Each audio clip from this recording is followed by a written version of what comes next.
La Maison de la Nature, en 2002, a présenté une exposition sur les milieux naturels protégés par le canton du Valais. Cette exposition, en collaboration avec le service des forêts et du paysage, a présenté les milieux alluviaux, les milieux secs, les forêts, tous les biotopes qui sont protégés sur le canton, au nombre de 37 à cette époque. À cette occasion, un jeu de loi a été créé pour les enfants.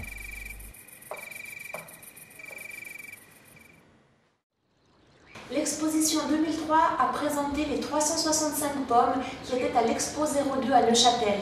Un arbre magique était au centre de la Maison de la Nature et tout autour il y avait ces 365 pommes qui pendaient et qui donnaient une ambiance féerique. À la sortie, les visiteurs pouvaient tous prendre une pomme pour les inciter à manger un fruit par jour. La Maison de la Nature a présenté en 2004 une exposition sur l'arbre. Les enfants et les adultes pouvaient déambuler dans une Maison de la Nature qui était au fait comme un grand arbre. On commençait par les racines, on montait le tronc et on arrivait dans la couronne. Et tout ça au fait dans un décor féerique fait par les enfants des classes de Sion qui avaient fait chacun une feuille à l'école et elles pendaient à travers toute la Maison de la Nature pour donner une ambiance vraiment de forêt.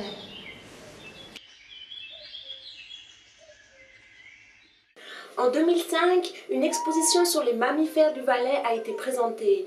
Une trentaine d'espèces naturalisées étaient dans la Maison de la Nature et le visiteur pouvait déambuler dans une ambiance féerique et de poésie. Il y avait les fables de La Fontaine qui étaient récitées, ça donnait une ambiance sonore. Et avec les lumières, il y avait les ombres des animaux qui se projetaient. Il y avait également les empreintes, les crottes et la carte de localisation où se trouvaient ces mammifères du Valais. Le tout avait été tiré du livre Les mammifères du Valais qui avait été écrit par Paul Marchesi aux éditions monographiques. L'exposition 2006 a présenté le site de Montorge. Les visiteurs avaient la surprise de trouver un lac gelé au centre de la Maison de la Nature sur lequel ils pouvaient patiner. Et tout autour se trouvaient des explications sur l'étymologie du mot Montorge, sur les différentes profondeurs et la faune qu'on trouvait dans le lac, et également des informations sur l'ancienne glacière. La Maison de la Nature a présenté une exposition sur les plantes aromatiques, médicinales et cosmétiques. Une centaine de plantes étaient présentes dans la Maison de la Nature sous forme d'un bidon et puis d'un échalas qui matérialisait la plante et des informations scientifiques se trouvaient pour chacune de ces plantes. Le visiteur montait à l'étage et se retrouvait dans un labyrinthe où il y avait différentes odeurs sur justement ces plantes aromatiques qu'il devait rechercher. C'était donc une exposition tout à fait ludique, mais qui présentait aussi tous les aspects des développements de la recherche sur les plantes aromatiques, médicinales et cosmétiques. La Maison de la Nature a présenté une exposition sur la nature en ville. Il y avait 4 sortes de nature différentes. La nature artificielle, la nature apprivoisée, la nature spontanée et la nature sauvage. Pour ces 4 types de végétation, on présentait la faune et la flore qui se trouvaient dans ces types de zones naturelles. Le service des parcs et jardins a collaboré à cette exposition et un calendrier a été fait qui présente les différentes zones naturelles en ville de Sion.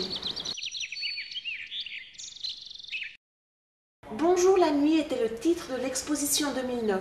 Tous les enfants et adultes recevaient une lampe de poche à l'entrée de la Maison de la Nature pour déambuler au fait dans une maison qui était vraiment tout en noir. Il y avait la grotte, il y avait la grange, il y avait le lac, il y avait différents endroits où on découvrait la faune nocturne.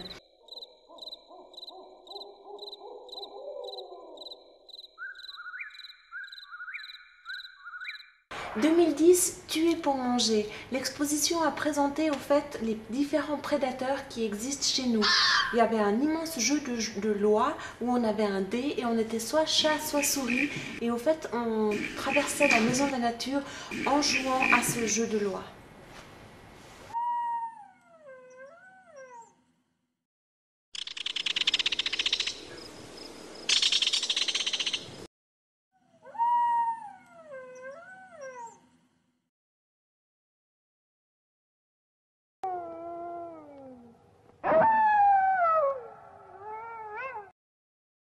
La Maison de la Nature a présenté une exposition sur les tout petits et les tout grands animaux. Elle avait pour titre Grandeur Nature.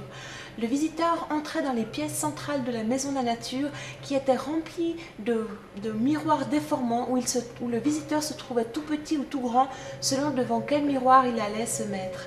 Ensuite, il y avait la pièce des fourmis où il y avait les fourmis, les rats des moissons et la pièce des tout grands avec la baleine.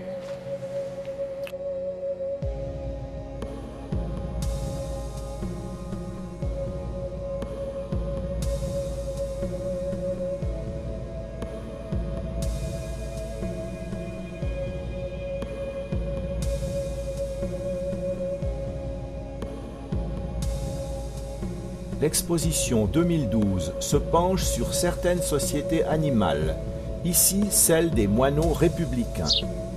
Le moineau républicain est un petit passereau vivant dans le sud de la Namibie, dans des nids collectifs pouvant atteindre plusieurs mètres de haut ou de large et hébergeant plusieurs centaines d'individus.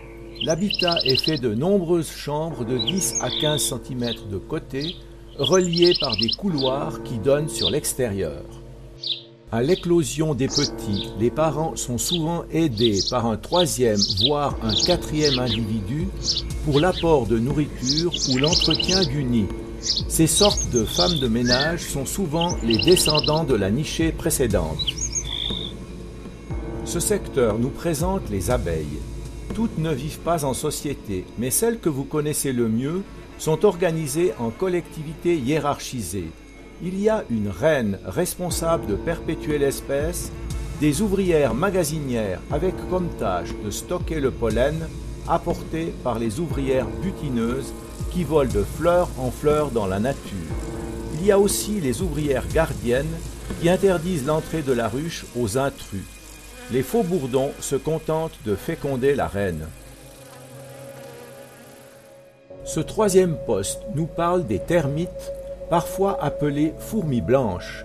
C'est aussi une société hiérarchisée qui s'est développée non seulement dans les pays tropicaux, mais aussi dans nos forêts et parfois dans le bois de nos maisons. On y trouve des ouvrières, des soldats et des pondeuses. En raison des dégâts qu'elles peuvent occasionner aux habitations, leur apparition est sévèrement contrôlée. Vous verrez donc ici une animation réalisée par Artena Productions qui se trouve également dans la liste des films présentés sur ce poste, mais avec un commentaire oral. Les ateliers, c'est pour la fin. Les enfants pourront dessiner, répondre aux questions sur l'exposition, observer les petits rats des moissons, poser des questions aux animateurs, consulter des ouvrages, regarder des films.